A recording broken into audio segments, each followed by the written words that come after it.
il a fait toute la photo, ça c'est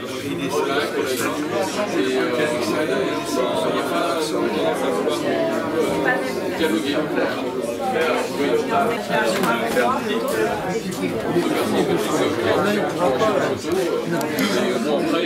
J'espère qu'ils ne sont pas déçus de la réception.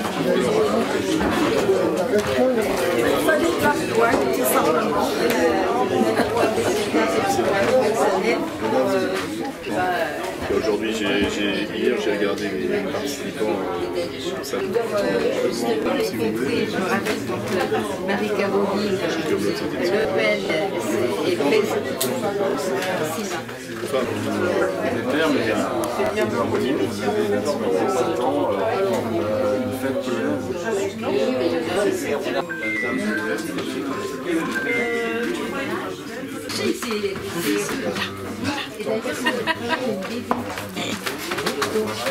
Ce que j'adore, c'est Jaino. C'est qui apprend Myriam Makeba.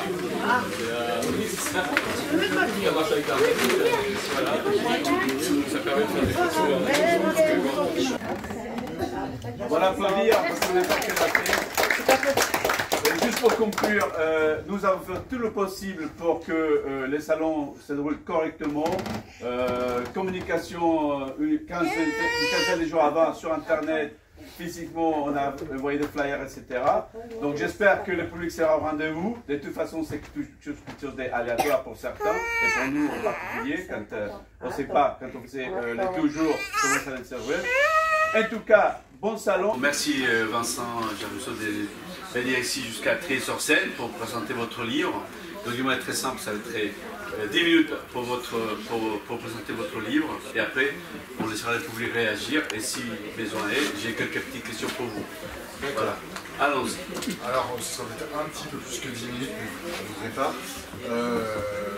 Voilà, donc pour me présenter rapidement, je m'appelle Vincent Jarusso, je suis photojournaliste maintenant depuis une dizaine d'années, documentariste, je privilégie surtout maintenant des travaux documentaires de long cours, pour écrire principalement jusqu'alors des romans graphiques ou réaliser des documentaires de télévision, principalement pour France Télévisions.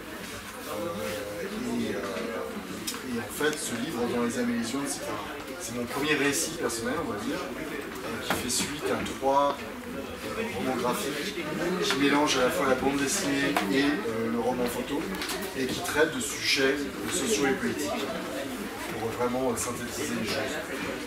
Il se trouve qu'en 2014, c'est une date importante pour moi, j'ai entrepris avec une historienne qui s'appelle Valérie Brunet, j'ai voulu entreprendre un travail sur les villes gérées par le Front National à l'époque. On sortait des élections municipales de 2014, et pour la première fois depuis 1995, ce parti avait remporté un certain nombre de mairies, et là pour le coup c'était quand même une douzaine de municipalités. Et on sortait d'une élection européenne où pour la première fois l'extrême droite arrivait en tête d'une élection nationale, puisque Marine Le Pen avait réalisé un score de 25% et avait remporté assez largement en fait, cette élection. Et on a pensé que c'était important de faire un travail qui n'avait pas été fait jusqu'alors, qui était un travail de documentation de l'électorat du Front National sur son terrain. Et on décide à partir de l'été 2014 d'aller dans 3 villes gérées par le Front National, en l'occurrence dans 3 territoires très différents, mais avec des villes de taille équivalente et aussi parfois avec des histoires communes. On est allé à Beaucaire dans le Gard, qui est plutôt une petite ville de 16 000 habitants dans une plaine agricole à équidistance de Arles, Avignon et Nîmes, à Hayange en Moselle, donc on est dans la vallée de la Fensch, on est juste à côté de Florange, où les hauts fourneaux se sont éteints quelques mois auparavant, les hauts fourneaux de ArcelorMittal, l'activité sidérurgique, et où, à la surprise générale, un maire Front National remporte cette ville, avec un parcours assez singulier, j'y reviendrai. Et puis on décide d'aller dans le fief, le nouveau fief, on va dire, du Front National, à savoir Hénin-Beaulieu, qui est le fief de la terre d'implantation de Marine Le Pen depuis environ 10 ans, quand on y va, puisqu'elle s'est implantée à partir de 2004 dans cette ville où Steve Briouat et Bruno Bide sont venus la chercher, et où elle va construire son image de femmes du peuple, je mets des grosses guillemets, mais de femmes proches du peuple, où on passe de Marine de Saint-Cloud à Marine de Hénin. Donc l'idée, ça a été, je vous dis, de rencontrer les électeurs et de jauger un peu cette relation entre leurs élus, hein, leurs maires évidemment, les conseillers municipaux, quelle était la stratégie un petit peu du Front National dans son implantation, qui n'était pas celle de 1995, hein, c'est-à-dire qu'il y a vraiment eu une coordination à l'époque entre les maires des villes FN, c'était centralisé au plan national, et s'il y a un mot qu'on peut retenir à l'époque, c'est le mot respectabilité. On veut, la conquête de certaines villes participe de la stratégie de dédiabolisation, c'est-à-dire qu'on présente bien, on ne fait pas n'importe quoi avec les comptes publics, on ne prend pas de mesures discriminatoires, contrairement à ce qu'on avait pu connaître avec les écoutes, par exemple, de Maigret dans les années 90. On ne va pas contre l'égalité, etc., etc. Même si, évidemment, il y a des marqueurs d'extrême droite, mais qui peuvent parfois, je dirais, se pratiquer dans d'autres collectivités locales. Hein, comme, je dirais, chercher des noises à la LVH locale, ou fermer... oui, par exemple. Ça arrive ici aussi. Comme ça, mais ça peut arriver en dehors de villes des femmes, c'est pour ça que j'en parle. Ou même y compris embêter ce secours populaire, comme ça peut arriver. Voilà. Mais fondamentalement, par exemple, à Hénin-Beaumont, pour prendre le cas d'Hénin-Beaumont, la mairie FN ne va pas favoriser, mais va faire le job tout à fait normalement pour l'implantation d'une mosquée dans la ville, par exemple. Typiquement, une opération de dédiabolisation pour montrer qu'on est ouvert, etc. Donc, comme j'ai peu de temps, j'avance, excusez-moi. Donc, ce travail, on le mène pendant 2 ans. Parce que le cœur de mon travail, c'est la durée, c'est s'inscrire dans la durée. C'est de revoir les mêmes personnes pendant 2 ans, de parler avec elles dans l'Illusion nationale, puisque ce travail débouche sur un premier livre qui s'appelle l'Illusion nationale, qui sort en février 2017. Mais avant même la sortie de ce livre, quand on finit en fait le travail de terrain pour cet ouvrage, moi, dès l'été 2016, je pars tout seul sur un nouveau projet. Et en fait, j'avais entendu parler d'une ville à Hénin-Beaumont. On m'avait parlé de Denain. On m'a dit, va à Denain, va faire un tour à Denain. Denain, c'est l'une des villes les plus pauvres de France. C'est situé à côté de Valenciennes et on peut, en 2 mots, considérer cette ville comme un des grands symboles des industrialisations en France, avec l'effondrement de la sidérurgie dans les années 80, puisque ça a été le berceau du Zinor avec Longwy. Et Denain a connu le plus gros plan social de la France d'après-guerre avec Longwy, hein, puisque ça a été la suppression de 10 000 emplois en très peu de temps. Et c'est pas que les suppressions d'emplois, c'est aussi la disparition d'un modèle et d'une organisation sociale collective, on y reviendra, où finalement on était pris en charge quelque part du berceau au cimetière par une entreprise qui jouait un rôle de paternalisme social et d'encadrement en fait, des classes populaires. Denain n'est pas une ville dirigée par le Front National.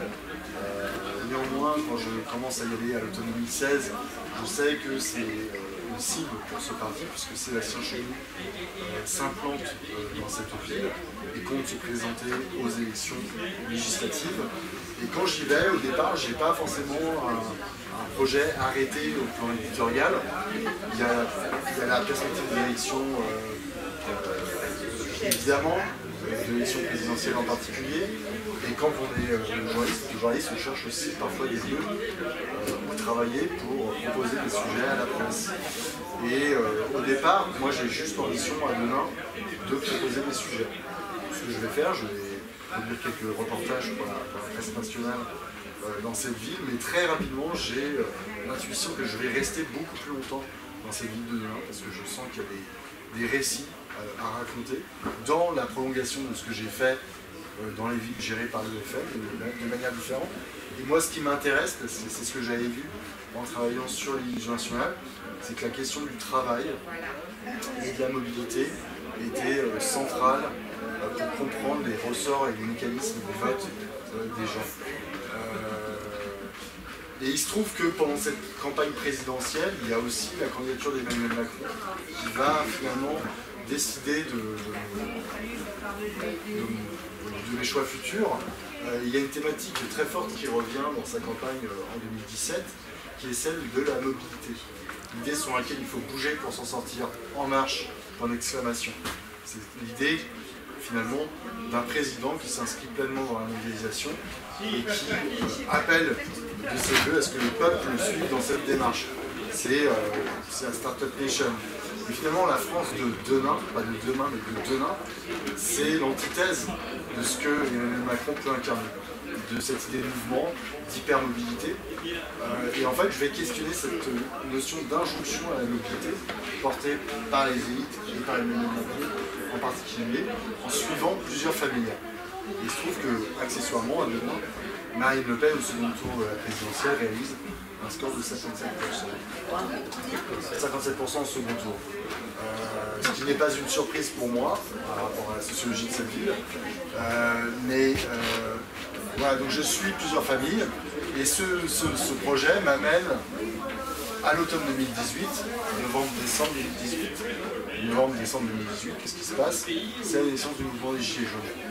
Il se trouve que plusieurs des protagonistes que j'ai suivis dans ce projet, un routier, un ouvrier du BTP, s'inscrivent et participent pleinement à ce mouvement dès l'actuel. Donc moi je vais vivre de l'intérieur ce mouvement des Gilets jaunes, et ce livre s'achève sur la naissance du mouvement des Gilets jaunes.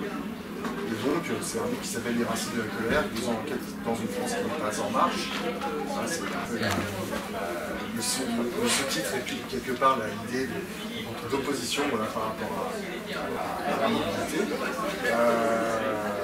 Et en étant donc sur les points, excusez-moi, en présence des Gilets jaunes, je fais le constat qu'il y a beaucoup de femmes présentes, une surreprésentation sociale des femmes. Très souvent, ces femmes, en fait, elles me renvoient vers les femmes que je voyais dans les familles où j'allais sur des travaux documentaires depuis quelques années. Et très souvent, ces femmes, elles sont aides de domicile, aides-soignantes, infirmières, très sociales. Et en fait, ça m'inspire l'idée de travailler sur ce sujet, parce que moi, je vois des femmes qui souffrent de leur travail, qui souffrent de ne pas bien vivre leur travail, qui souffrent de ne pas être reconnues dans ce qu'elles font, qui ont des compétences, des savoir-faire, mais qui ne sont pas reconnues comme telles. On a naturalisé leurs tâches, ce sont des métiers à 80% féminins. Quand je dis naturalisé, c'est que on considère que comme elles sont des femmes, en gros, naturellement, elles savent s'occuper des vieux, ou des bébés, ou des enfants. C'est plus compliqué que ça. Et donc je décide à partir de l'année 2019 de partir sur un nouveau projet documentaire qui va s'intituler Les femmes du bien et qui va déboucher sur la publication d'un livre en 2022, longtemps après, donc où je vais travailler à la fois en Seine-Saint-Denis et dans la Vénoise. La Vénoise, c'est une région toujours du nord de la France, mais rurale, cette fois-ci tout à fait rurale, du côté de Fourmi. Donc là aussi, je sais où je mets les pieds, parce que cette région, ça va être pour le RF, contrairement à la Seine-Saint-Denis. Et on est vraiment en présence des deux France populaires. On a un peu d'un côté la France des Tours et de l'autre la France des Bourgs, pour paraphraser François Ruffin. Mais finalement avec des problématiques similaires. Et donc je vais suivre des aides à domicile, des assistantes maternelles, une assistante familiale, donc c'est des familles d'accueil, une TISF, une technicienne d'intervention sociale et familiale, une EduxP en Seine-Saint-Denis aussi, qui fait de la prévention spécialisée. Et ce livre débouche, sort en 2022. Pourquoi je fais cette longue introduction qui dure plus de 10 minutes? Ouais, mais c'est pas grave, c'est riche. C'est parce que tout simplement, dans les âmes et les urnes, le sous-titre c'est 10 ans à la rencontre de la France qui vote RN. C'est un projet qui est né en fait, disons que depuis quelques temps avec mon éditeur, on avait un échange parce que j'ai aussi entrepris un nouveau projet documentaire dont il est question dans ce livre qui n'est pas fini, qui sortira l'année prochaine toujours sous forme de roman graphique sur l'enseignement professionnel et l'apprentissage et qui est en lien avec notre sujet du jour, on va y venir. Mais donc dans les âmes et les urnes, c'est un récit, si vous voulez, qui est une sorte de contre-champ de tous mes travaux depuis 10 ans, y compris mes reportages en presse, je ne vais pas parler de tout maintenant, qui sont principalement axées sur la sociologie des électeurs du Rassemblement national. Moi, je ne suis pas sociologue, je ne prétends pas être sociologue.